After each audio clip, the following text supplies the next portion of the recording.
बता दीजिए।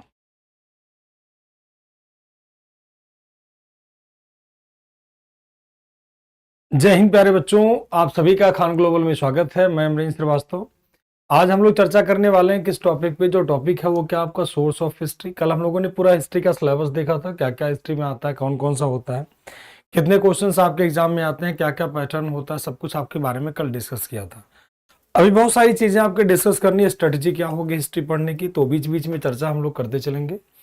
आज हम लोग जिस पे बात करने वाले हैं वो इतिहास के अध्ययन के स्रोत क्या है, यानी सोर्स ऑफ इंडियन हिस्ट्री। क्या क्या सोर्स होंगे इंडियन हिस्ट्री के पढ़ने के। जय हिंद सभी बच्चों को। सोनू जी, विशाल जी, सुशील जी, प्रदीप जी, मनीषा जी, ठाकुर जी, अनुज तिवारी, सत्यम, मुस्कान, सभी को, गौरव सिंह, संदीप, राव जी, सुरभि जी, सभी बच्चों को जय हिंद, सभी बच्चों को राधे राधे। तो उम्मीद करता हूँ सारे बच्चे बढ़िया होंगे। तो कल की क्लास आप लोगों ने देख ली होगी, आपको सिलेबस आपका पता चल गया, क्या क्या सिलेबस होता है, कितना आता है। अब आगे की तरफ हम लोग चर्चा करते हैं क्या होते हैं आपके हिस्ट्री के सोर्स, यानी क्या source of Indian history. Indian history के क्या क्या सोर्सेस होते हैं उस पर हम लोग बात करते हैं। ठीक,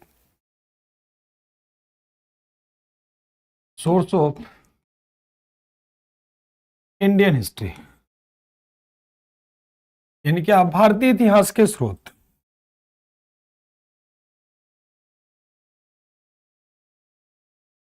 भारतीय इतिहास के स्रोत आप कैसे पता करते हो? जैसे सिंपल सा लॉजिक है, किसी भी चीज के या किसी के बारे में जानना है, किसी व्यक्ति के बारे में जानना है, तो जानने के लिए जरूर, ठीक, सिंपल सा लॉजिक, किसी भी चीज को जानना है आपको, तो जानने के लिए जरूरी है, सबसे बेहतरीन चीज होती है कि उनकी पुरानी चीजों को जानो। जैसे आपके बारे में जानना हो तो किससे पूछा जाएगा? आपके घर वालों से पूछा जाएगा, या अगल बगल के गांव के लोगों से पूछा जाएगा कि भाई वो व्यक्ति कैसा है, अच्छा है, खराब है, बुरा है, कैसा है। ठीक ठीक उसी तरह से अगर हम बात कर लेते हैं, हमारे इतिहास को जानने के लिए क्या होते हैं, कई सारे सोर्सेस होते हैं। कि इतिहास में जानने के क्या क्या सोर्स होते हैं, तो दो तरह के सोर्स होते हैं हिस्ट्री को जानने के लिए। एक होता है आर्कियोलॉजिकल यानी पुरातात्विक स्रोत, दूसरा होता है क्या, साहित्यिक स्रोत यानी लिटरेरी सोर्सेस। ठीक, हाँ बिल्कुल हिंदी में ही लिखेंगे, टेंशन ना लीजिए, दोनों भाषाओं का प्रयोग करेंगे बेटा। तो सबसे पहले क्या होता है, पुरातात्विक स्रोत, पुरातात्विक पुरातात्विक स्रोत। और दूसरा क्या होता है प्यारे बच्चों, साहित्यिक स्रोत। दूसरा क्या होता है, साहित्यिक स्रोत।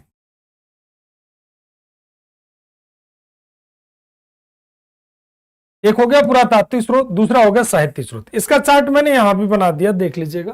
यहां से भी आप लोग ले सकते हो, कोई दिक्कत वाली बात नहीं है। आप लोग यहां से भी ले सकते हो, यहां से आपका अलग से बना रहे हैं। पुरातात्विक स्रोत, साहित्यिक स्रोत, साहित्य के बारे में जो पढ़ा जाता है। ठीक है, हाँ नोट करते जाइए, बिल्कुल नोटबुक में नोट करते जाइए, आप लोग नोट्स बनाते जाइए कि इतिहास को जानने के दो तरह के सोर्स होते हैं। एक होता है पुरातात्विक, दूसरा होता है क्या, साहित्यिक। यानी एक हो गया क्या, आर्कियोलॉजिकल,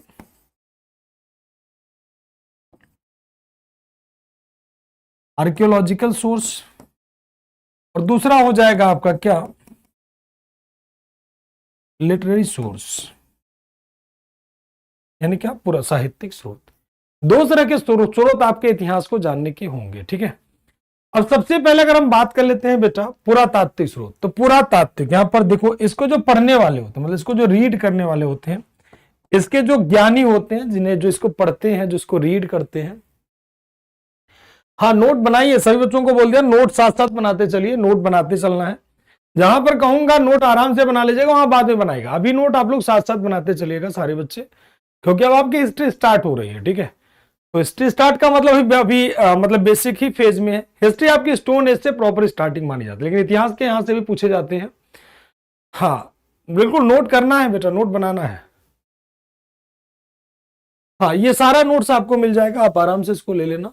चलिए अब बात कर लेते हैं इसके जो है, इसको ज्ञानी, इसको जो पढ़ने वाले होते हैं, इसके जो पढ़ने वाले होते हैं, इसके जो पढ़ने वाले व्यक्ति होते हैं, जो इसके बारे में जानते हैं, इसका ज्ञान रखते हैं, नॉलेजेबल पर्सन होते हैं, इसके जो पढ़ने वाले होते हैं, उन्हें कहा जाता है क्या, पुरातत्वविद। क्या कहते हैं, पुरातत्वविद। कहोगे सर पुरातत्वविद का मतलब क्या हो गया, तो यहां पर देखो, देखो पूरा यानी क्या कहलाते हैं, आर्कियोलॉजिस्ट। आर्कियोलॉजिस्ट, आर्कियोलॉजिस्ट कहलाते हैं। पुरातत्वविद को पढ़ने वाले क्या कहलाते हैं? आर्कियोलॉजिस्ट। अब ध्यान यहां पर देखो, आर्कियो, पूरा, पूरा का मतलब होता है क्या? प्राचीन। पूरा का मतलब क्या हो गया? प्राचीन या ओल्ड या एंशिएंट। पूरा का मतलब क्या हो गया? प्राचीन। दैट मीन्स क्या? ओल्ड। दैट मीन्स क्या? एंशिएंट। तत्व का मतलब हो गया कोई भी वस्तु। कोई भी वस्तु क्या कहलाती है? तत्व कहलाती है। कोई वस्तु या मेटल या क्या कहलाती है? तत्व कहलाती है। ठीक। और दूसरा बात कर लेते हैं विद। विद का मतलब होता है क्या? ज्ञानी। विद का मतलब क्या होता है? ज्ञानी, जिसके अंदर पूरा ज्ञान हो, नॉलेजेबल, नॉलेज, किसी भी चीज का ज्ञान करना, वही कहलाता है क्या? पुरातत्व। यानी प्राचीन वस्तुओं का डिटेल में अध्ययन करना क्या कहलाता है? जो करता है व्यक्ति वो कहलाता है क्या? पुरातत्वविद कहलाता है। इसके लिए एक प्रॉपर डिपार्टमेंट बना हुआ, पुरातत्व विभाग के लिए प्रॉपर डिपार्टमेंट है, उसे कहते हैं आर्कियोलॉजिकल डिपार्टमेंट। कौन सा कहते हैं? इसके लिए प्रॉपर डिपार्टमेंट बना है इंडिया में, इसके लिए पूरा डिपार्टमेंट प्रॉपर बना है, उसे कहते हैं आर्कियोलॉजिकल डिपार्टमेंट। यहां पर जगह थोड़ी सी कम है, अलग से बना लेते हैं। तो दूसरे पेज पे हम लोग स्टार्ट करते हैं प्रॉपर वे में, अलग अलग दोनों को एक्सप्लेन करेंगे प्रॉपर। तो इतिहास के नॉलेज के दो सोर्स होते हैं, एक तो पुरातात्विक स्रोत, दूसरा होता है क्या? साहित्यिक स्रोत। अब आते हैं पुरातात्विक स्रोत की तरफ, बात करते हैं हम लोग। ठीक, यानी क्या? आर्कियोलॉजी।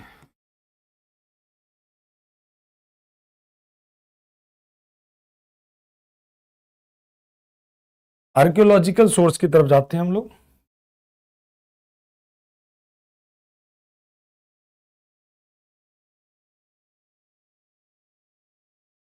पुरातात्विक स्रोत क्या क्या आते हैं? पुरातात्विक स्रोत में कमेंट करके सारे बच्चे बताओ, पुरातात्विक स्रोत में क्या आते हैं भाई? इसका जो डिपार्टमेंट होता है वो कौन सा डिपार्टमेंट कहलाता है? कौन सा डिपार्टमेंट कहलाता है? Archaeological department. Archaeological department, proper archaeological department है, पुरातात्विक विभाग कहलाता है, जो इसकी खुदाई करवाता है, सभी चीजों की, पुरानी पुरानी चीजों की। आर्कियोलॉजिकल डिपार्टमेंट होता है जो खुदाई कराते हैं, यानी क्या? पुरातात्विक विभाग। पुरातात्विक विभाग इस चीज की पूरी क्या करता है? खुदाई कराता है। और इसके ज्ञानी पर्सन को क्या कहलाते हैं? आर्कियोलॉजिकल पर्सन कहलाते हैं। देखो, आप में से कोई भी पूछे, बार बार एक ही क्वेश्चन आ रहा है कि नोट्स बनाना है, नोट्स बनाना है, तो आप लोग सीधे कर दीजिए यस सर नोट्स बनाना है। मतलब आप लोग बता दीजिए सभी बच्चों को, कोई भी बच्चा पूछे तो आंसर आप ही लोग दे दीजिए कि नोट्स बनाते चलना है। ठीक है? हाँ, अब आपको बताना है, हाँ बिल्कुल नोट्स बनाना है, अमन जी, अजीत जी, सभी को। अब यहां पर बिल्कुल एक बार मैंने बता दिया नोट्स बनाना है, तो आप सारे बच्चे, जो भी बच्चा पूछे, कम्युनिकेट करे, उनको आप बता दीजिए, ठीक, कि आपको नोट्स बनाते चलना है। ठीक है अरमान जी? चलिए अभी फिलहाल इस पे ध्यान दीजिए। अब आते हैं इसमें क्या क्या सोर्सेस आते हैं, फटाफट कमेंट करके बताइए क्या क्या सोर्सेस आते हैं, क्या क्या चीजें होती हैं, क्या क्या चीजें आती है इसमें, फटाफट कमेंट करके बताएं सारे लोग। तो इसमें कई सारी चीजें आती है, जैसे आर्कियोलॉजिकल डिपार्टमेंट, पुरातत्व विभाग में क्या क्या आते हैं, जैसे इंस्क्रिप्शन। क्या क्या आते हैं इसमें? इंस्क्रिप्शन, यानी क्या आते हैं? अभिलेख। अभिलेख इसके अंतर्गत में आते हैं। देखो, इतिहास को जानने का सोर्स में क्या आता है? अभिलेख। ठीक है ना? ठीक।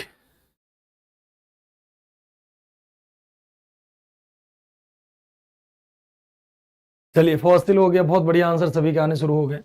तो इंस्क्रिप्शन यानी अभिलेख। अभिलेखों में अगर हम बात कर लेते हैं, कई सारी चीजें आएंगी, जैसे पिलर एडिक्ट्स की बातें कर लेते हैं, वो भी इसी का पार्ट होता है, पिलर एडिक्ट्स। इसके अलावा यानी क्या? स्तंभ लेख, स्तंभ लेख। और बात कर लेते हैं रॉक एडिक्ट्स। रॉक एडिक्ट्स का मतलब हो गया क्या? शिलालेख, शिलालेख। इसके अलावा और बात कर लेते हैं केव एडिक्ट्स, यानी क्या? गुहा लेख, गुहा लेख, इसी को गुफा लेख भी कहते हैं, गुहा लेख एटसेट्रा। ये सारे के सारे इंस्क्रिप्शन के पार्ट आते हैं। खुद इंस्क्रिप्शन खुद में एक पार्ट होता है। फॉर एग्जाम्पल के लिए में बात कर लेते हैं अगर हम इंस्क्रिप्शन की, तो सबसे पहले इंस्क्रिप्शन हमने हेडिंग डाला, ध्यान रखना इसमें क्या क्या आते हैं, पुरातात्विक स्रोत में बात कर रहे हैं। तो इसी में अगर हम इंस्क्रिप्शन की बात कर लेते हैं, तो पहला राजा जो लेख लिखवाता है, अब इसके हम एग्जाम्पल के रूप में लेते हैं कि एग्जाम्पल इसमें क्या क्या है भाई, एग्जाम्पल के रूप में ले लेते हैं अगर हम लोग। ठीक, तो कई सारी चीजें, जैसे seal of Indus valley civilization, जैसे seal of Indus valley civilization, seal of Indus valley civilization, Indus valley civilization, सिंधु घाटी सभ्यता की मोहरे या सिंधु घाटी सभ्यता के मोहरे या इंस्क्रिप्शन कह लीजिए। इसको हम अलग से ले लेते हैं क्योंकि ये रीडेबल नहीं है, तो इसको यहीं पे कैंसिल कर देते हैं। यहां पर हम जोड़ देते हैं बोगज को इंस्क्रिप्शन, या नॉर्मल बता देते हैं फर्स्ट रूलर मेक एडिक्ट्स, पहला शासक जिसने लेख बनवाया, पहला शासक जिसने लेख बनवाया, पहला शासक जो लेख लिखवाया या बनवाया, जो भी कहना कह लीजिए, वो कौन हो जाएगा आपका दारा प्रथम, दारा फर्स्ट, यानी कौन दारा प्रथम। ये कौन हो जाएगा रूलर ऑफ पर्सिया, यानी कौन ईरान का शासक, ईरान या पर्सिया का शासक, ईरान कह लीजिए, पर्सिया का मतलब हो गया ईरान, समझने के लिए ईरान का शासक कह लीजिए, समझने के लिए आप घूमना नहीं है। ईरान का राजा डेरियस प्रथम जो पहला शासक था जिसने लेख लिखवाया था, पहला शासक, ठीक, पहला शासक जो होता है वो लेख लिखवाता है आपका कौन सा, तो ये प्रश्न हो जाता है पहला शासक। अब यहां पर आपको केव की बात नहीं कर रहे बेटा, केव बाद में आ जाएंगे, पहले इस पे बात करते हैं, ठीक है। तो ये हो गया पहला शासक जिसने लेख लिखवाया। और first Indian ruler who made addicts, पहला शासक जिसने पहला भारतीय शासक कौन हो जाएगा, इसको हम छोटा कर दे रहे हैं। फर्स्ट इंडियन रूलर, पहला भारतीय शासक जिसने लेख लिखवाया,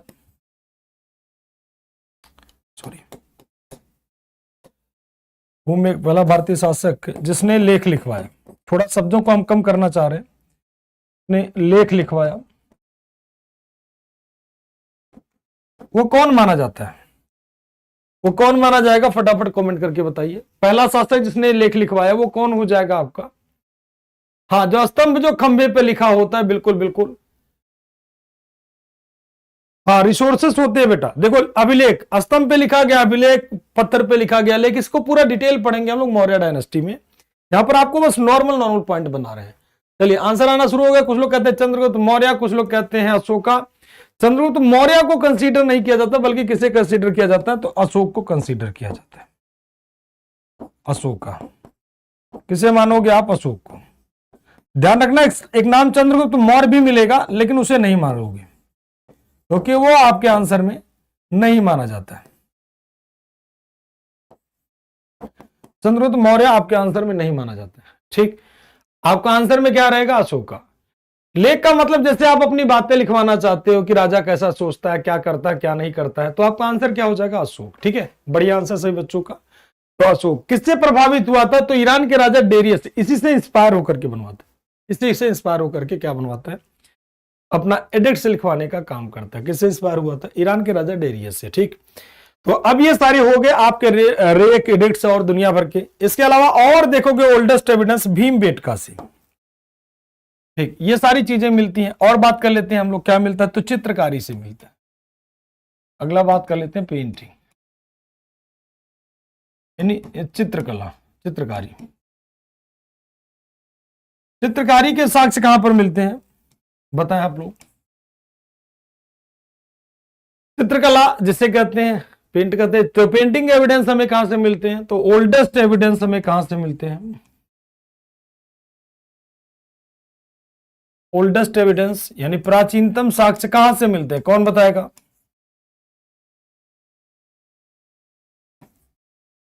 प्राचीनतम साक्ष्य कहां से मिलते हैं, कमेंट करके बताएं सारे लोग, एग्जैक्ट लोकेशन बताएंगे। इसके अलावा और बात कर लेते हैं हम लोग, क्या इंस्क्रिप्शन हो गया, पेंटिंग हो गया, ठीक।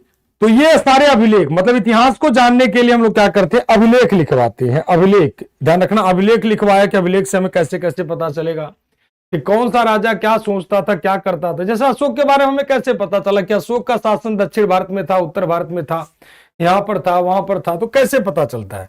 पता इसलिए चलता है क्योंकि अभिलेख देश के, अशोक के अभिलेख देश के विभिन्न विभिन्न भागों में मिले हैं। तो विभिन्न विभिन्न भागों में मिले, इससे पता चलता है कि वो उसका शासन यहां से लेकर यहां तक रहा होगा। बस यही चीजें आपको बता रहे हैं। अब प्राचीनतम इतिहास के आर्कियोलॉजिकल सोर्स में अगला आता है पेंटिंग। तो पेंटिंग में आ जाए कौन सा, भीम बेटका। सभी का आंसर बहुत बढ़िया आ रहा है, बहुत बढ़िया आंसर सारे बच्चों का, भीम बेटका, भीम बेटका, भीम बेटका, बहुत बढ़िया। तो भीम बेटका कौन सा हो जाएगा, भीम बेटका, यहां पर लिखना है भीम बेटका, भीम बेटका। भीम बेटका कहां पर आपका हो जाएगा, मध्य प्रदेश में। कहां पर हो जाएगा, मध्य प्रदेश में आपका ये हो जाएगा। ठीक है, कहां पर, मध्य प्रदेश में भीम बेटका आपका हो जाएगा। कहां पर, मध्य प्रदेश में। कैसा चित्रकारी है, क्या है, वो सब हम लोग चर्चा करेंगे, स्टोन एज जब पढ़ेंगे तो वहां पर बात करेंगे। हाँ, अजंता नहीं बेटा, अजंता तो बाद में आएगा। अभी फिलहाल पहला अर्लीस्ट एविडेंस जो माना जाता है भीम बेटका, स्टोन एज का है। ठीक है ना, स्टोन एज का माना जाता है, पैलियोलिथिक एज में बनाया गया, तो उसको हम लोग चर्चा वहां पर करेंगे। ठीक, तो ये चित्रकारी। इसके अलावा इतिहास को जानने का और सोर्स हमारे पास क्या होता है भाई, पुरातात्विक स्रोत में। सर हमारा हिस्ट्री थोड़ा कमजोर है, मैंने आपको क्या बोला, इतिहास मेरे ऊपर छोड़ दो, बस आप सिर्फ और सिर्फ एक ही चीज पे ध्यान रखो, पढ़ाई पे। इतिहास पूरा मेरे ऊपर छोड़ दो, आप लोग मस्त होकर के सिर्फ रेगुलर क्लास करते रहना, बस ये ध्यान रखना, रेगुलर क्लास करते रहना, बस इससे ज्यादा और मैं कुछ नहीं कहूंगा। चलिए और बात कर लेते हैं कॉइन्स। कॉइन्स का मतलब हो गया क्या, सिक्का। सिक्कों से हमें क्या पता चलता है भाई, सिक्कों से। अब देखो, अगर सिक्कों के इतिहास की बात कर लेते हैं तो सिक्कों से हमें क्या पता चलता है, सिंपल सा लॉजिक है। कॉइन से हमें क्या पता चलता है, सिक्कों से हमें क्या पता चलता है कि सिक्का है तो सब कुछ है, सिक्का नहीं तो कुछ भी नहीं। जिस राजा के पास जितना सिक्का, उसका साम्राज्य उतना ही बढ़िया था, ऐसे कह लीजिए। जैसे सोने का सिक्का गुप्त काल में साम्राज्य बढ़िया था, अकबर के टाइम में जलाली नामक सिक्का, अकबर का साम्राज्य बढ़िया था।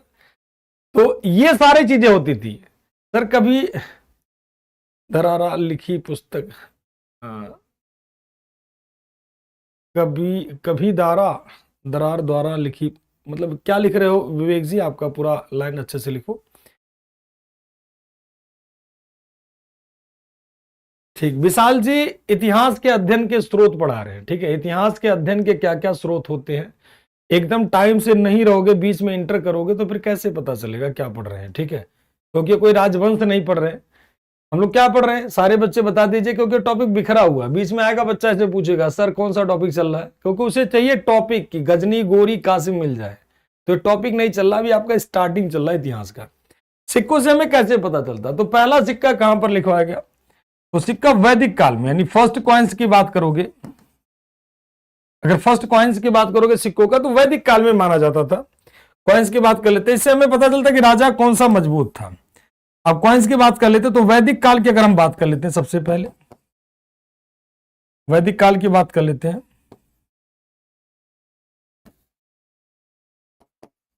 वैदिक काल में दो तरह के सिक्के पाए जाते, दो तरह की चीजें पाई जाती थी। एक होता था जिसे कहते थे निष्क,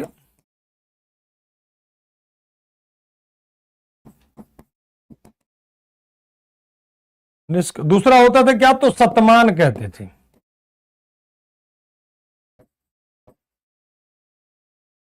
ठीक, अब निष्क और शतमान दो तरह की चीजें मिलती है। निष्क किसका बना था, निष्क बना था गोल्ड का, यानी किसका था, सोने का, और शतमान किसका था, तो सिल्वर का, यानी किसका, चांदी का।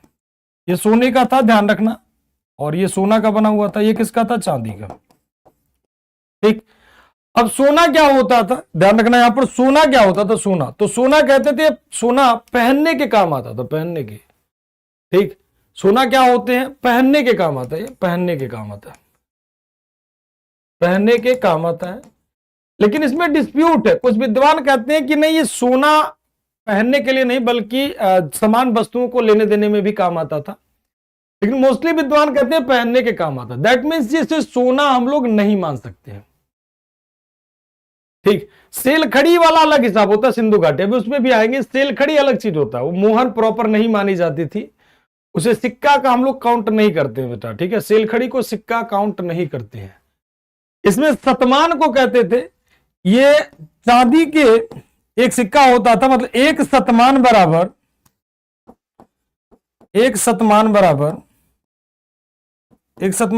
100 वस्तुओं के होता था। ठीक, मतलब एक शतमान आप दे दीजिए, बदले में 100 वस्तुएं आप प्राप्त कर लीजिए। ठीक है, 100 थिंग आप प्राप्त कर लीजिए, मतलब 100 चीजें दे लीजिए, मतलब एक वस्तु बराबर क्या, 100 चीजें। ठीक, हाँ, तो एक शतमान बराबर कितना, तो 100 चीजें। फिर से देख लीजिए, तो ये वैदिक काल से हमको इसको प्रॉपर स्टार्ट करना है।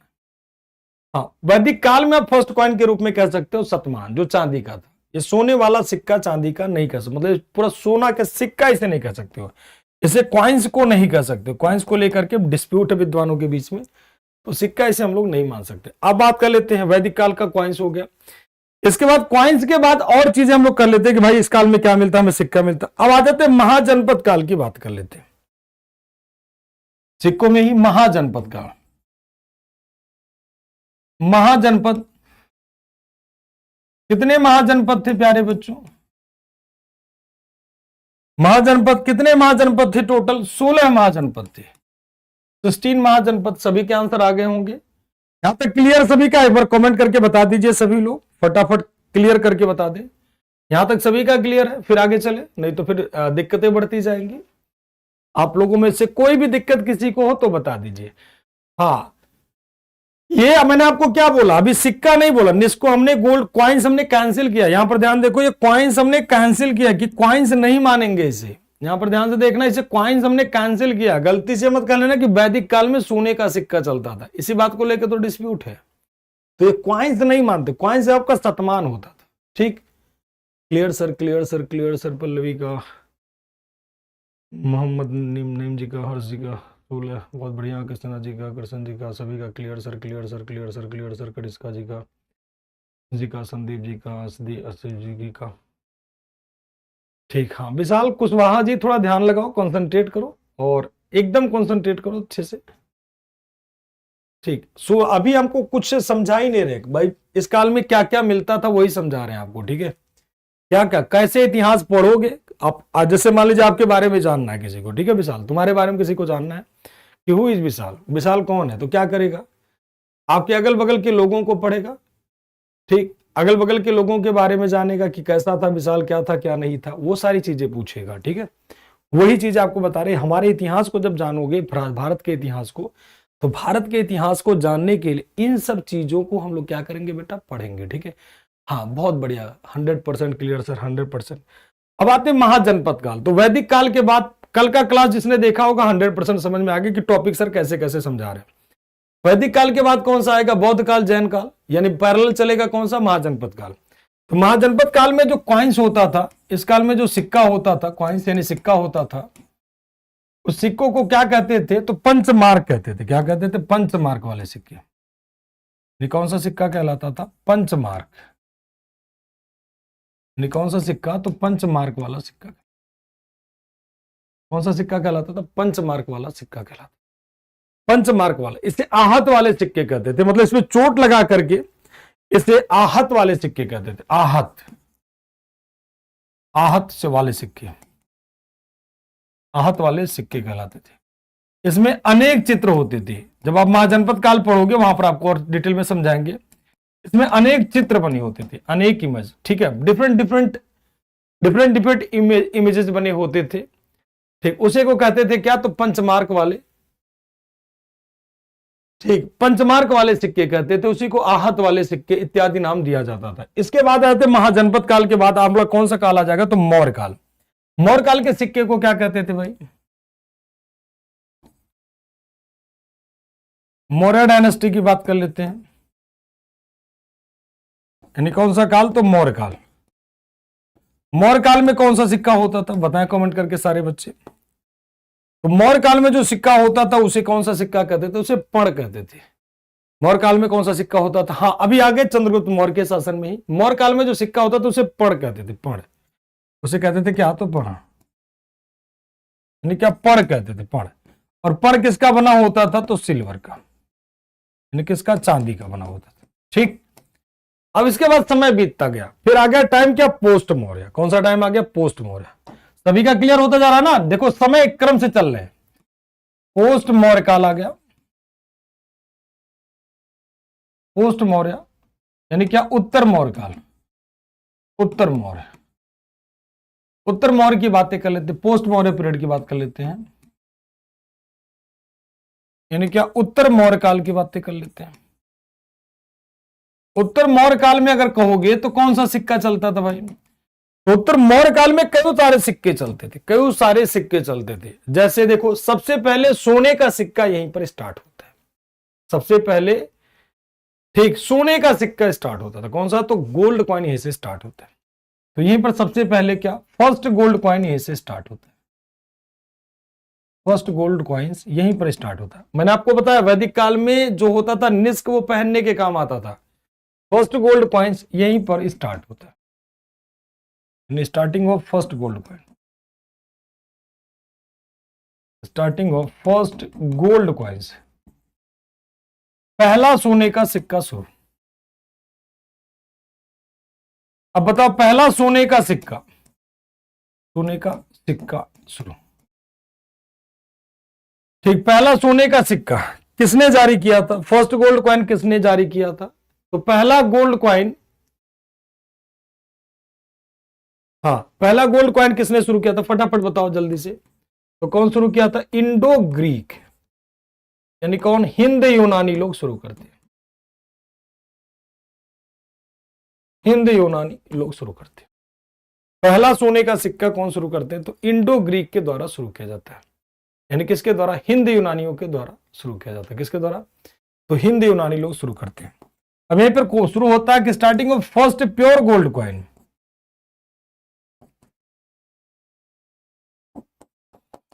First pure gold coin. देख, ध्यान रखना, यहां पर सोने का सिक्का, यहां पर शुद्ध सोने के सिक्के की बात कर रहे हैं। पहली बार शुद्ध सोने का सिक्का, यानी शुद्ध सोने के सिक्के की शुरुआत, सिक्का शुरुआत। तो फर्स्ट सोने, शुद्ध सोने का सिक्का किसने शुरू किया था? प्योर गोल्ड कॉइन किसने स्टार्ट किया था? तो क्या आंसर होगा? पहली बार शुद्ध सोने का सिक्का किसने जारी किया था? तो पहली बार शुद्ध सोने का सिक्का जो जारी करते हैं वो कौन होता है? तो विम कड़फिसेस। कौन हो जाएगा? विम कड़फिसेस। कौन हो जाएगा? विम कड़फिसेस, विम कड़फिसेस। ध्यान रखना, बार बार पूछा जाता है कि आपके एग्जाम में कि पहली बार शुद्ध सोने का सिक्का किसने जारी किया था? तो विम कड़फिसेस ने जारी किया था। किसने जारी किया था? विम कड़फिसेस ने। ये कौन से किंग हो जाएंगे? तो ध्यान रखना है, कुषाण किंग हो जाएगा, कुषाण रूलर, यानी कौन हो जाएगा? तो कुषाण शासक हो जाएगा, कुषाण शासक हो जाएगा। जिसने पहली बार शुद्ध सोने के सिक्के जारी किए तो कौन हो जाएगा? कुषाण शासक हो जाएगा। चलिए फटाफट देखिए, 12 बजे तक ये क्लास चलेगी, 12 बजे तक क्लास होगी। तो शुद्ध सोने का सिक्का किसने जारी किया था? कुषाण शासकों ने। ठीक है, क्लियर है सभी का? अब आते हैं इसके आगे पास, सबसे ज्यादा सोने का सिक्का किसने जारी किया था? सबसे ज्यादा, बहुत बढ़िया आंसर, बहुत बढ़िया आंसर सभी का रहे। सबसे ज्यादा सोने का सिक्का किसने जारी किया था? सबसे ज्यादा, यानी क्या? Large number of gold coin, large number of gold coin, सबसे ज्यादा सर्वाधिक संख्या में सोने का सिक्का, सर्वाधिक संख्या में सोने का सिक्का किसने जारी किया था? फटाफट बताओ भाई। तो आंसर क्या हो जाएगा? गुप्ताज रूलर, यानी कौन? गुप्त शासक, गुप्त शासकों के द्वारा। इसके अलावा कई तरह के सिक्के और भी जारी होंगे। जैसे आप देखोगे धीरे धीरे समय बढ़ता जाएगा। वैदिक काल के बाद हम लोग यहां तक हम लोग पहुंच गए गुप्ता काल। गुप्ता काल के बाद वर्धन काल, फिर दिल्ली सल्तनत में जाएंगे तो दिल्ली सल्तनत में क्या होगा? टंका जारी होगा। और अर्ली मिडाइवल में क्या आ जाएगा? दिरहम आएगा। साउथ इंडिया में अलग सिक्के चलेंगे। मुगल काल में जलाली नामक सिक्का आएगा। उधर शेर शाह सूरी रुपये का जारी करेगा। तमाम सारे सिक्कों का प्रॉपर इतिहास चलेगा, जो सिक्कों की एक अलग हिस्ट्री होती है, जिसको हम लोग जानेंगे आगे क्लासेस में। जैसे जैसे पढ़ते जाएंगे सिक्का बीच बीच में आते जाएगा और उसे आप अपने कॉइन्स में ऐड करते जाओगे। ठीक है, किस काल में ये सिक्का, तो फटाफट जैसे आपसे पूछे हमने दिनार के उसने जारी किया तो गुप्त राजाओं ने, आपसे मैंने पूछा रुपया किसने जारी किया, तो रुपया किसने जारी किया, शेरशाह सूरी ने। रुपये का किसने जारी किया, चंद्रगुप्त टू ने। तो सिक्कों से हमें पता चलता है कि जिसके पास ज्यादा गोल्ड कॉइन, मतलब जिसके नाम के ज्यादा सिक्के जारी हुए, दैट मीन्स वो राजा का एम्पायर काफी बड़ा था, काफी अच्छा था, बढ़िया चल रहा था, कोई दिक्कत वाली बात नहीं है। ठीक, अब हाँ, ये सिक्कों का पूरा हम लोग कह लीजिए पूरा का पूरा हिस्ट्री आपको देखने को मिल जाएगी। इसके बाद आते हैं हम लोग सिक्कों के बाद और बात कर लेते हैं हम लोग, एटसेट्रा कर लीजिए, यहां पर तमाम सारी और चीजें आ जाएंगी। सिक्कों के बाद आ जाते हैं हम लोग किस पे, तो मोनूमेंट्स पे आ जाते हैं। किस पे, तो मोनूमेंट्स पे, यानी क्या, स्मारक में, यानी बिल्डिंग कह लीजिए, बिल्डिंग या मोनूमेंट्स कह लीजिए।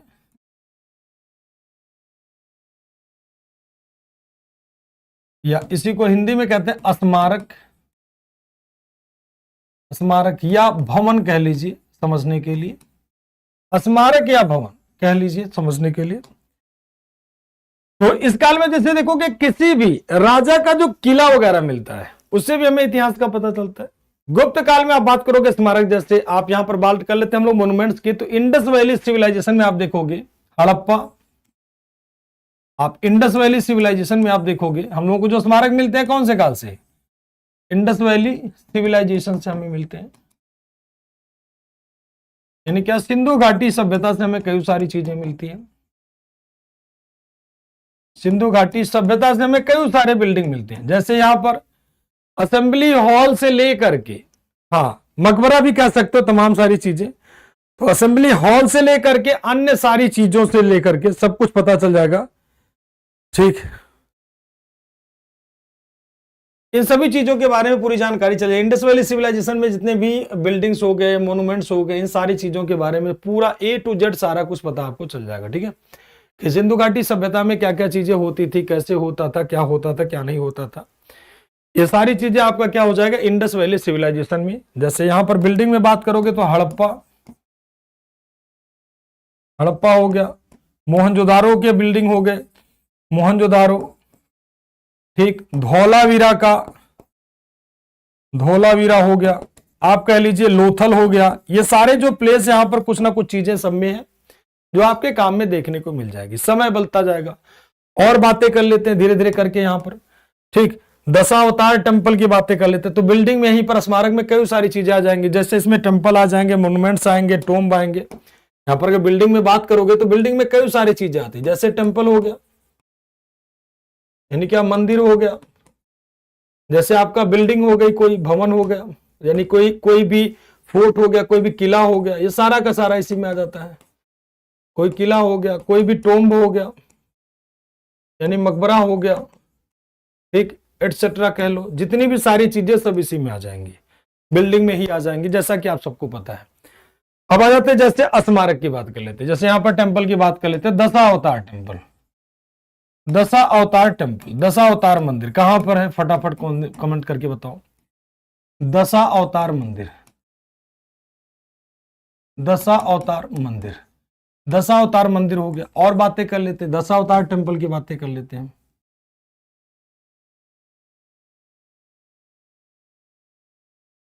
दशावतार मंदिर, और बातें कर लेते, देवगढ़ का दशावतार मंदिर हो गया, काली बंगा, राखीगढ़ी, तमाम सारे प्लेसेस हो गए बेटा, सब जगह कुछ ना कुछ मिलेगा। ठीक, दशावतार मंदिर की बातें कर लेते हैं। और बात कर लेते हैं हम लोग, और बात कर लेते हैं कुतुब मीनार की बातें कर लेते हैं। कुतुब मीनार से भी हमें इतिहास लिखने में काफी जानकारी मिलती है। और बातें कर लेते हैं, कुतुब मीनार की बातें कर लेते हैं। ताजमहल किसकी याद में बनवाया गया, फटाफट कमेंट करके बताओ। ताजमहल किसकी याद में बनवाया गया, ताजमहल,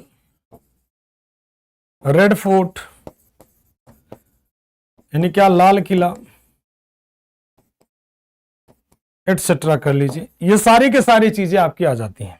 ठीक, चाहे ताजमहल की बात कर लीजिए, चाहे रेड फोर्ट की बात कर लीजिए, मुमताज ओरिजिनल नेम बताइए मुमताज का, ये सारे के सारे बिल्डिंग से हमें पता चलता है कि भाई इतिहास में क्या क्या भवन महत्वपूर्ण है।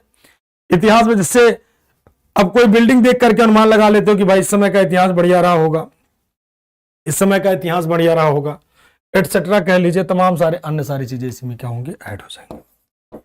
ठीक, तो मोन्यूमेंट्स हो गए, कॉइन्स हो गए, बिल्डिंग्स हो गए और इंस्क्रिप्शन हो गए, सारी की सारी चीजें आपकी आ जाएंगी। जैसे यहां पर देखो ध्यान से, ये हो गया।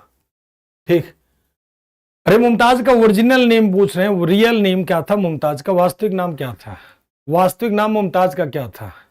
नूरजहां। अरे भाई नूरजहां नाम नहीं था। हाँ देखो रुपेश जी का आंसर बढ़िया आ रहा, अर्जुमंद बानो बेगम।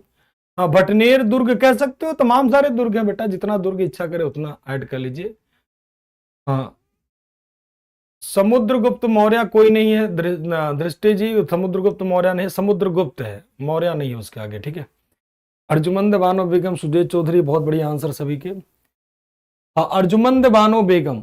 और जो बनवाता है उसका वास्तविक नाम क्या था भाई? शाहजहां का वास्तविक नाम, क्योंकि देखो ताजमहल ओरिजिनल रूप से कौन बनाता है उसकी बात होती है। देखो यहाँ पर आपका कुतुब मीनार है, ये आइडल योगी का आइडल है पूरा हड़प्पा का। ये दीनार नामक सिक्का है जहां पर आपको कॉइन्स में देखने को मिल जाएगा। ये तमाम सारे टेम्पल, जैसे अब यहाँ पर अगर यहाँ पर बात करोगे तो और भी इसमें ऐड कर सकते हो, जैसे खजुराहो, जैसे खजुराहो का टेम्पल याद कर सकते हो। और बात कर लेते हैं जो है राजराजेश्वर टेम्पल भी याद कर सकते हो, राजराजेश्वर टेम्पल, राजराजेश्वर टेम्पल भी आप देख सकते हो। ठीक है, ये तमाम सारे बिल्डिंग जितने भी आपके मिलेंगे सब इसी में ऐड हो जाएगा, एक्सेट्रा कह लीजिए, मतलब जितने आप ऐड करना चाहते हो सब इसी में ऐड कर लेना। टेम्पलों पर जितने मंदिर मिलेंगे सब इसी में जोड़ देना, कोई दिक्कत वाली बात नहीं है। देखो ये सारे के सारे मोल्डिंग हो, जैसे कोई सांची का स्तूप हो गया, ये देखो ये सारे के सारे जितने भी आपको दिख रहे हैं ये सब आर्कियोलॉजिकल एविडेंस है, सारे के सारे कैसे हैं? Archaeological, archaeological. ठीक है, अब आते हैं हम लोग लिटरेरी सोर्सेस पर, यानी साहित्यिक साक्ष्य पर। सभी का क्लियर? एक बार कमेंट करके बताइए सभी लोग कमेंट करके बताइए, सभी का क्लियर है? देखो मैंने आपको बोला ना, जब 5 मिनट रुकोगे तो 100% क्लियर होगा। ठीक, और जब आप सोचोगे, क्योंकि ये टॉपिक ऐसा नहीं किसी राजा को पढ़ा रहे हैं कि 1 सेकंड के अंदर क्लियर हो जाए, जब तक आप पूरा टॉपिक नहीं पढ़ोगे तब तक आपको कोई नहीं समझ में आएगा। हाँ गोल्डन टेम्पल सर जी बिल्कुल ऐड कर सकते हो, कोई दिक्कत वाली बात नहीं। Yes sir clear, Manju ji का, पल्लवी जी का, सभी का clear sir, clear sir, Monu ji का, प्रिंस जी का, विवेक निषाद जी का, ऑल क्लियर। चलिए विवेक जी क्लियर हो गया तो अब 100% क्लियर हो गया सभी का। प्रज्ञा, लेफ्टिनेंट, हाँ सभी का, सोनम जी का, प्रिंस जी का, दृष्टि, अर्जुमंद बानो बेगम, बहुत बढ़िया बेटा, ऑल क्लियर 101%। अंशदीप जी का, संतोष जी का, मुकेश जी का, धीरज जी का, बहुत बढ़िया, सभी के clear sir, clear sir, clear sir, very good. अब आते हैं यहां पर लिटरेरी सोर्सेज की बातें कर लेते हैं। लिटरेरी सोर्सेज में आप देख लेते हैं कौन कौन सा आएगा, तो दो तरह के सोर्स होंगे। एक तो क्या होंगे, देसी, नेटिव, यानी देसी स्रोत। देसी स्रोत का मतलब जो इंडिया में लोग लिखे। और दूसरा क्या होता है, भारत के सोर्स, यानी फॉरेनर, यानी क्या, विदेशी। दो तरह के सोर्स होते हैं, एक हो गया देसी और दूसरा क्या हो गया, विदेशी। बेटा देसी का मतलब क्या हो गया, जो इंडियन लेखक हो उन्हें देसी कहते हैं। जैसे हमारा प्यारा भारत हम लोगों का, तो भारत वाले जो लिखते हैं उसे कहते हैं देसी, और जो दूसरे देशों में लिखते हैं उसे कहते हैं क्या, विदेशी। तो देसी और विदेशी दो तरह के लेखक होते हैं। अब देसी लेखकों में अगर हम बात करते हैं प्यारे बच्चों, तो देसी लेखकों में कौन आएंगे? देसी लेखकों में दो तरह के लेखक होते हैं। एक तो होते हैं धर्म वाले, एक तो होते हैं जो धर्म के लिए लिखते हैं, एक होते हैं जो धर्म के आगे मतलब धार्मिक बातें करते ही नहीं है, मतलब उनका धर्म से लेना देना नहीं है। ठीक, एक होता है धार्मिक, रिलीजियस, और दूसरा होता है क्या, नॉन रिलीजियस, यानी क्या, धार्मिक और अधार्मिक नहीं कह सकते, धर्मेतर कहते हैं उसे, यानी पंथ निरपेक्ष के लिए। यानी क्या, एक हो गया रिलीजियस, यानी क्या, धार्मिक, और दूसरा हो जाएगा क्या आपका, सेकुलर, यानी क्या, सेकुलर, यानी क्या, धर्मनिरपेक्ष, धर्मनिरपेक्ष। इसे नॉन रिलीजियस भी कहते हैं, ध्यान रखना, इसे नॉन रिलीजियस। भाई आप लोग आर्मी वाले हो यार, दिल से तो प्यार करना ही पड़ेगा, देश है, देश के लिए तो इंसान सब कुछ कुर्बान कर देता है। आई लव माई इंडिया, देश थी। आप लोग तो सबसे पहली बात है, सबसे अच्छी बात है, जिस चीज की तैयारी कर रहे हो ना, ये तैयारी सबके बस की नहीं होती है। डिफेंस में जाना, डिफेंस की तैयारी करना सबके बस की बात नहीं होती है। ये आप लोग समझ लीजिए, पैसा कमाने के लिए नहीं तैयारी करो। अगर आप में से कोई पैसा कमाने के लिए तैयारी कर रहा है तो उसे तैयारी छोड़ देना चाहिए मेरे हिसाब से, एज पर माई ओपिनियन, ठीक है। अगर आप देश के हित के लिए तैयारी करो तो बहुत बेहतरीन टारगेट है। पैसा तो सेकेंडरी चीज होता है बेटा। आपको भी पता है, पैसा तो तमाम सारी नौकरी में भी कमा सकते हो। रेलवे की नौकरी कर लो, अन्य सारी नौकरी कर लो, उसमें पैसा कमा लोगे। डिफेंस का मतलब हो गया अपने आप को देश के लिए समर्पित करना, वो होता है आपका देश के लिए।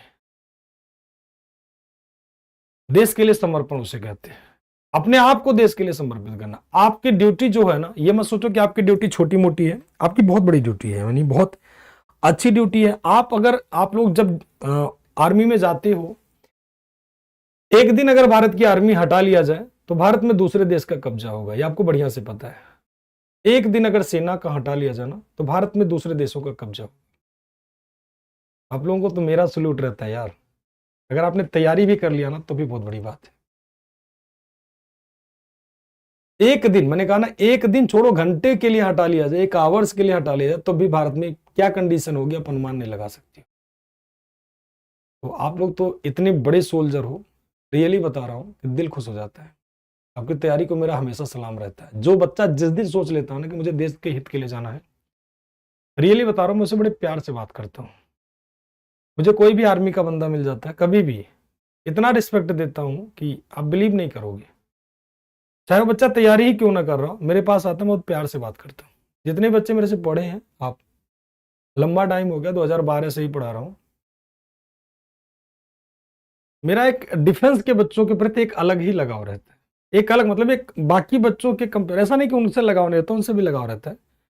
लेकिन जो डिफेंस लाइन में जाते हैं ना, डिफेंस खास करके line, NDA, CDS, CAPF, AFCAT, ये सब जो आर्मी वाली जो होती है लाइन में, उन बच्चों से सच बता रहा हूं, दिल से लगाव होता है। उनका एक अलग ही मतलब अलग ही जज्बा रहता है मेरे लिए। उनकी एक सम्मान वाली जो भावना होती है ना, मेरे दिल में उनके लिए अलग ही भावना रहती है, एक अलग ही फीलिंग रहती है। उनके प्रति जो है एक अलग सा लगाव रहता है, एक अलग सा मतलब, बाकी बच्चों से रहता है, ऐसा नहीं कि सबसे रहता है। यूपीएससी के बच्चों को भी पढ़ा रहा हूं, लेकिन उनसे भी लगाव रहता है, लेकिन उनसे लगाव ज्यादा रहता है जो डिफेंस में जाते हैं। क्योंकि वो बच्चे सोचो, एक साल तक बच्चे घर से बाहर रहते हैं, साल भर में कहीं 3 महीने की छुट्टी मिलती है बच्चों को, 2 महीने 3 महीने की छुट्टी है, 9 महीने बच्चे हम लोगों के लिए अपने सब कुछ निछावर कर देते हैं, हम लोगों के लिए, मतलब ऐसे समझ लीजिए। और उन पर भी गारंटी नहीं होती कि बच्चे क्या कर रहे हैं। चले आते हैं, ज्यादा भावनाओं में खो जाएंगे, थोड़ा सा मेरे साथ अक्सर ये रहता है कि जब मैं पढ़ाता रहता हूं तो पूरा खो जाता हूं। चलिए आगे चलते हैं। सर आपने आर्मी की तैयारी, बेटा हमने आईएएस की तैयारी शुरू की थी। आर्मी की तैयारी के लिए एक उम्र होती है, एक सबसे बड़ी चीज, बहुत सारी चीजें होती हैं, हाइट का भी फैक्टर होता है, तमाम सारे फैक्टर होते हैं। उन सब में अगर होता तो मैं पक्का आर्मी में जाता, क्योंकि मैं छोटा था तभी से मुझे आर्मी में लगाव थी, बहुत लगाव थी, रियली बता रहा हूँ, बहुत लगाव था। लेकिन कह लीजिए, ठीक है, चले आते हैं, पहले इस पे आते हैं मेन पॉइंट पे, नहीं तो पता चलेगा भावनाओं में ज्यादा खोजे। देखो 2 तरह के होते हैं बेटा, एक नेटिव हो गया, दूसरा को फॉरेन। नेटिव में आ जाए रिलीजियस, और क्या हो जाएगा सेकुलर, और दूसरा आ जाएंगे क्या, तो फॉरेनर की तरफ बढ़ते हैं। ठीक, अब तो हमारे इतने चेले हो गए हैं आर्मी में, हमें अच्छा लगता है जब वो बच्चे आते हैं, कभी मिलने के लिए आते हैं, कभी भी बच्चे कभी भी कॉल करते हैं, मैसेजेस करते हैं कि सर मिलना है, तो मैं रियली बता रहा हूँ, मैं क्लास छोड़ देता हूँ, उस समय मैं क्लास हटवा देता हूँ, कहता हूँ नहीं, बच्चों से मिलना बेहद जरूरी है। ऐसे कह लीजिए, मैं क्लास हटवा के उन बच्चों से जरूर मिलता हूँ, चाहे कुछ भी हो जाए। चलिए आते हैं मेन पॉइंट पे आते हैं। अब आते हैं रिलीजियस की बातें कर लेते हैं, रिलीजियस की। अब देखो इसमें हम लोग पढ़ रहे हैं 2 तरह के। नेटिव में एक हो गया रिलीजियस और दूसरा हो गया सेकुलर। सेकुलर का मतलब हो गया यहां पर क्या, नॉन रिलीजियस, नॉन रिलीजियस, ठीक है ना, नॉन रिलीजियस उसे कहते हैं। अब यहां पर बात कर लेते हैं कई सारी चीजें रिलीजियस, यानी क्या, धार्मिक। धार्मिक की बातें कर लेते हैं। धार्मिक में क्या हो जाता है भाई, धार्मिक की बातें कर लेते हैं। धार्मिक क्या होता है,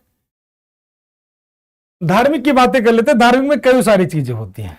सबसे पहले बात कर लेते हैं, यहां पर कई सारी चीजें होती हैं। ठीक, रिलीजियस में अगर बातें कर लें कई सारी चीजें हो जाएंगी, जैसे सिंपल सा लॉजिक हो जाएगी। सबसे पहले आ जाएगा आपका बौद्ध, हिंदू धर्म, यानी कौन सा? हिंदू, हिंदू धर्म की किताब है। दूसरा हो जाएगा क्या? बौद्ध, यानी क्या? बुद्धिस्ट। और क्या? जैन।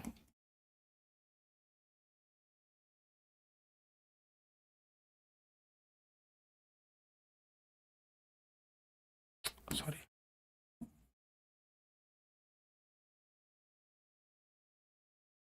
बौद्ध धर्म,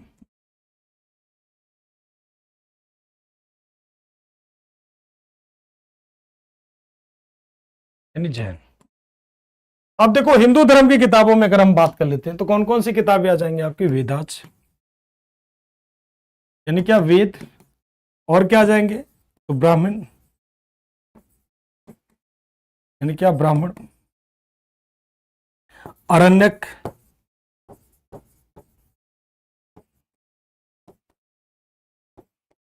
अरण्यक। और क्या आ जाएगा बेटा? उपनिषद,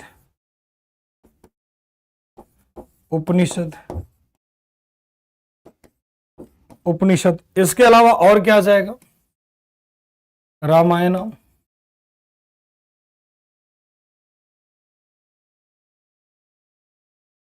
महाभारत,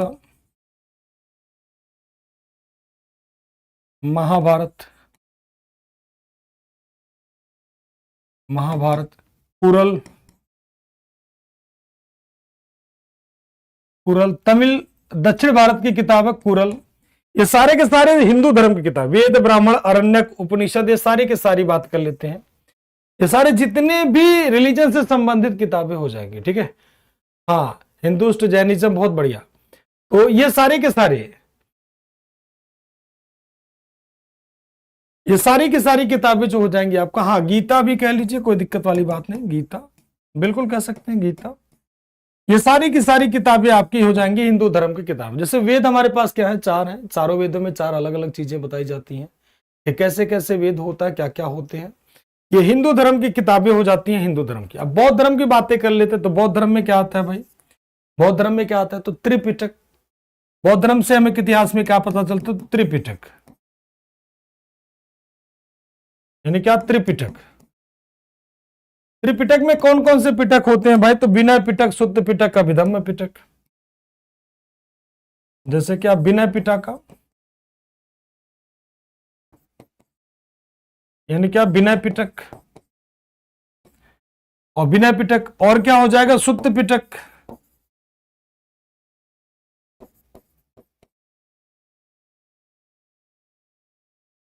सुत्त पिटक। और क्या हो जाएगा? अभिधम्म पिटक।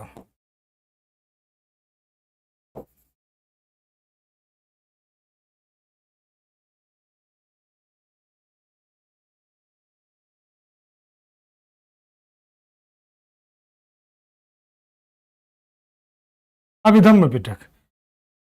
विनय पिटक की रचना किसने की थी? तो विनय पिटक की रचना किया था किसने? तो विनय पिटक की रचना किसने किया था? तो उपाली ने। ये सब पढ़ेंगे हम लोग बौद्ध ग्रंथ में, वहां से पढ़ेंगे, तो इसको हाथ से लिखने की कोई जरूरत नहीं है। तो विनय पिटक, शुद्ध पिटक, अभिधम्म पिटक। इसके अलावा और बातें कर लेते हैं भाई, और कौन कौन सी किताबें हो जाएंगी? और सॉरी, और कौन कौन सी किताबें हो जाएंगी? तो जातक,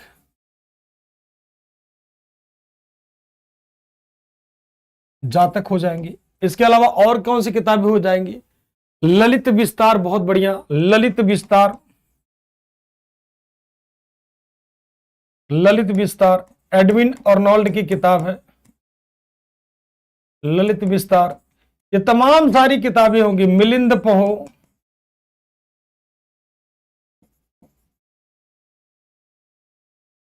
यानी कौन सी? मिलिंद पहो।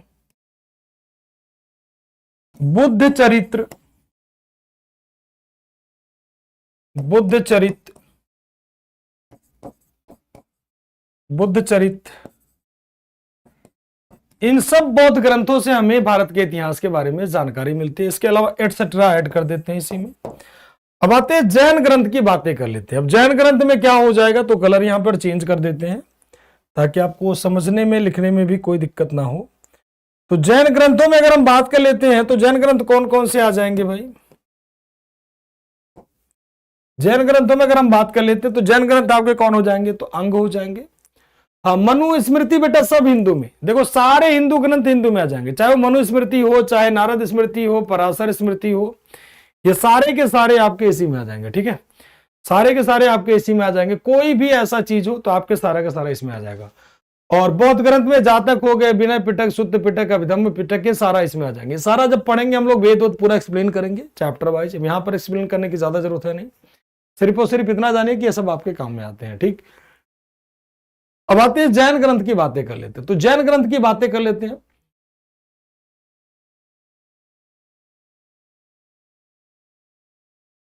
हाँ, वेदों को पूरा डिटेल में पढ़ेंगे भाई, ये पूरा चैप्टर है, पूरे 2-3 दिन 4 दिन का पूरा टॉपिक है वेद भाई। वेद हो गया, ब्राह्मण हो गया, अरण्यक हो गया, उपनिषद, टॉपिक है अच्छा खासा 4 दिन का।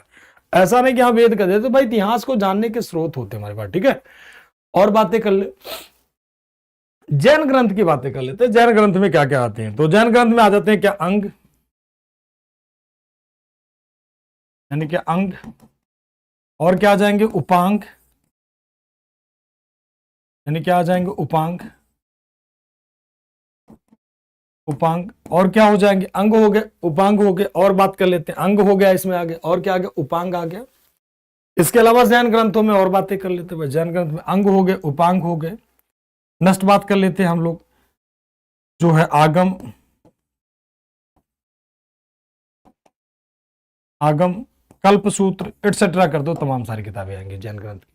जितनी किताबें लिखवाएंगे सब इसी में आ जाएगा। ठीक है, ये सब प्रॉपर किताब लिखवाएंगे आपको अलग अलग, तो वहां से आप इसमें ऐड करते जाना, वो इसे याद कर लोगे, कोई दिक्कत वाली बात नहीं आ जाएगी। ठीक, अब इसके बाद आते हैं कौन सा? तो ये तो हो गया रिलीजियस। अब बात कर लेते हैं नॉन रिलीजियस कौन से आते हैं, यानी नॉन रिलीजियस कौन से आ जाएंगे, यानी सेकुलर ग्रंथों में कौन कौन से किताब आएंगे, यानी क्या? नॉन रिलीजियस, नॉन रिलीजियस, या उसी को कहते हैं सेकुलर।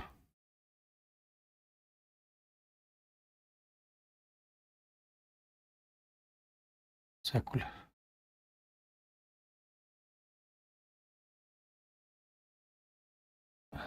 यानी पंथ निरपेक्ष जिसे कहते हैं हम लोग। पंथ निरपेक्ष किताबों में बताया, फटाफट कमेंट करके बताओ। एक नाम सुना आपने, कौन सा किताब? अर्थशास्त्र, अर्थशास्त्र, अर्थशास्त्र किसकी किताब है? तो कौटिल्य की।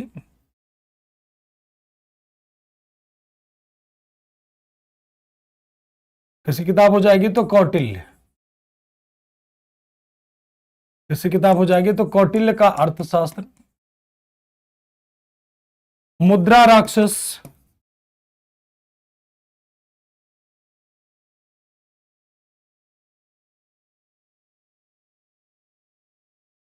किसकी? तो विशाखा दत्त की।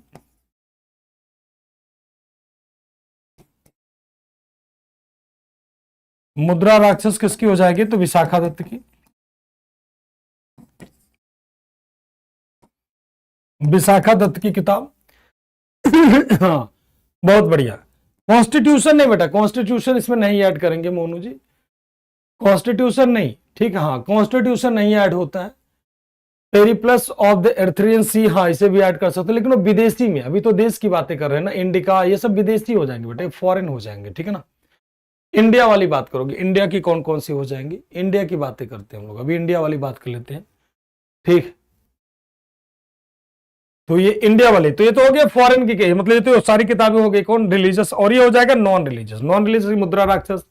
अर्थशास्त्र किसकी हो जाएगी? कौटिल्य की किताब। और बात कर लेते हैं बुक ऑफ कालिदास, कालिदास की लगभग सारी किताबें, बुक ऑफ कालिदास, कालिदास की किताबें, बुक ऑफ कालिदास, कालिदास की पुस्तक, कालिदास की किताब।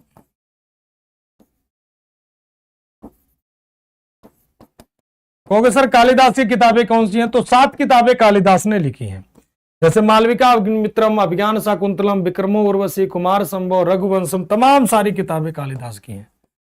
मेघादूतम, यानी क्या? मेघदूत, मेघदूत, कुमार संभव,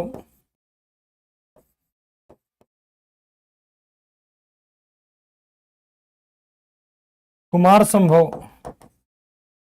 अभिज्ञान शकुंतलम, कुमार संभव, ऋतु संहार, ऋतु संहार,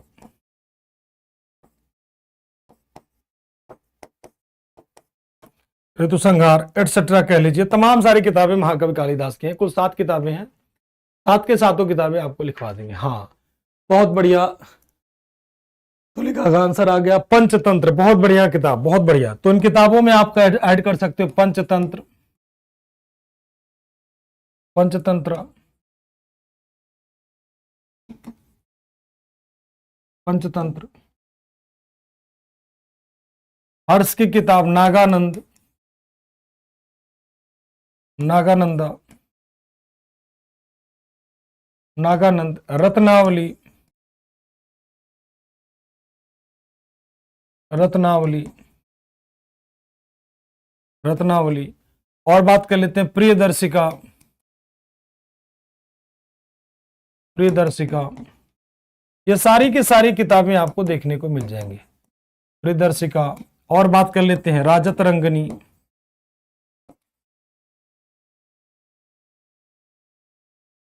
राजत रंगनी,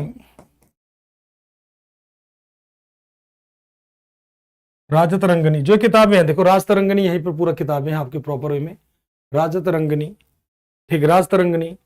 ये सारी की सारी किताबें जो आपकी हो जाएंगी, ये सारी की सारी देखो, बीच बीच में जितनी किताबें मिलेंगी सब आपको खुद ही बताते चलेंगे, ये कौन सी किताब में आएगी, ये किस में आएगा, ये किस में आएगा, तमाम सारी किताबें आ जाएंगी। ठीक है, हाँ लो भाई एटसेट्रा कर दे रहे हैं। तो ये सारी किताबें हो गई आपकी क्या, तो इंडिया की कौन सी, तो सेकुलर किताबें। अब बात कर लेते हैं, एक और बचा है आपका फॉरेन किताबें। अब विदेशी किताबों में कौन सी किताबें आएंगी। अब देखो कोई पर्सी जो है, आप बढ़िया बढ़िया आंसर कह रहे तो सभी लोग,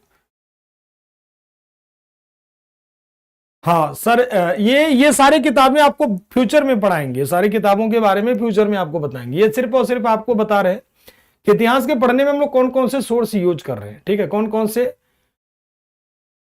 ठीक है, यूज कर रहे हैं, बस यही बातें आपको बता रहे हैं। अब बात कर लेते हैं फॉरेन सोर्सेस में।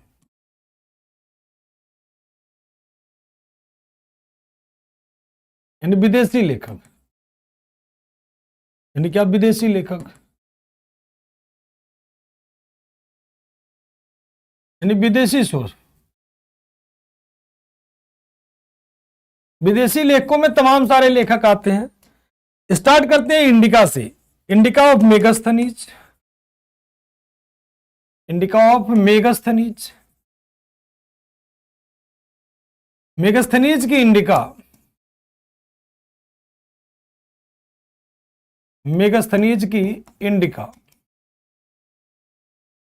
मेगास्थनीज की कौन सी किताब हो जाएगी बेटा, इंडिका। मेगास्थनीज की किताब आपकी कौन सी हो जाएगी, इंडिका। इसके अलावा और कौन सी किताब, तो indica of Megasthenes, Mudrarakshasa of, sorry, Indica of Megasthenes, सीयू की, सीयू की क्या हो जाएगी, कौन सी किताब, सीयू की। अब कहोगे सर सीयू की किसकी किताब होगी, तो वेनसांग की, वेनसांग की किताब हो जाएगी, सीयू की किताब हो जाएगी। और बात कर लेते हैं, मतलब जितने भी फॉरेन सोर्सेस होते हैं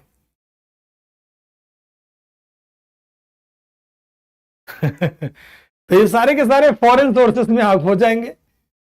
हाँ, द बुक ऑफ नेशन, ये foreign, the book of out of nation कह लीजिए, विदेशी जो होते हैं, ठीक। हाँ, फूयू की, फाइयान की, बिल्कुल फूयू की, फूयू की भी कह लीजिए, बहुत बढ़िया। फूयू की किसकी जो किताब हो जाएगी, तो फाहियान की, किसके, तो फाहियान की, फाहियान की किताब हो जाएगी। ये सबसे मिलता है। जुआन जांग वेनसांग का नाम था, लॉफिंग बुद्धा कहते हैं इसे, कई सारे नाम देते हैं, प्रिंस ऑफ पिलग्रिमेज कहते हैं, यात्रियों का राजकुमार, नीति का पंडित, तमाम सारे नाम देते हैं इसे, तमाम सारे नाम देते हैं, ठीक। और बात कर लेते हैं किताबुल हिंद, किताबुल हिंद या तहकीके हिंद भी इसी को कहते हैं, किताबुल हिंद या तहकीके हिंद, तहकीके हिंद, किताबुल हिंद या तहकीके हिंद, किसकी किताब हो जाएगी, अल बरूनी की, अल बरूनी की, किसकी किताब हो जाएगी, अल बरूनी की, अल बरूनी की हो जाएगी, ठीक है।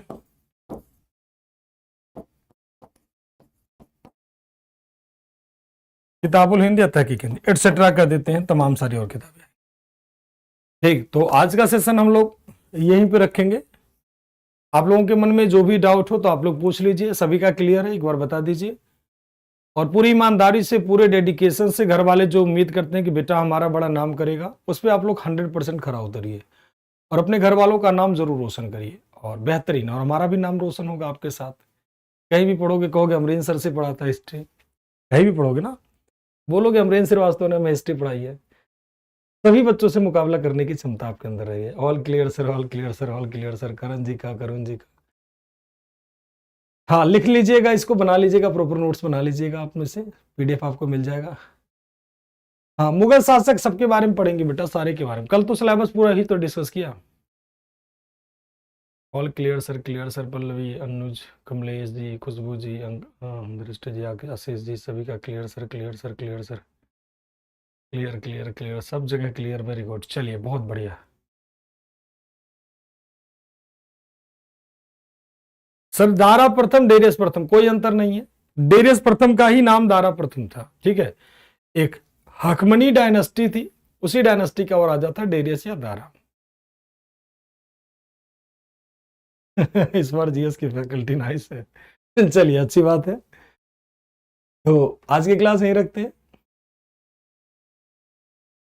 Thank you to all. जय हिंद, जय भारत, वंदे मातरम।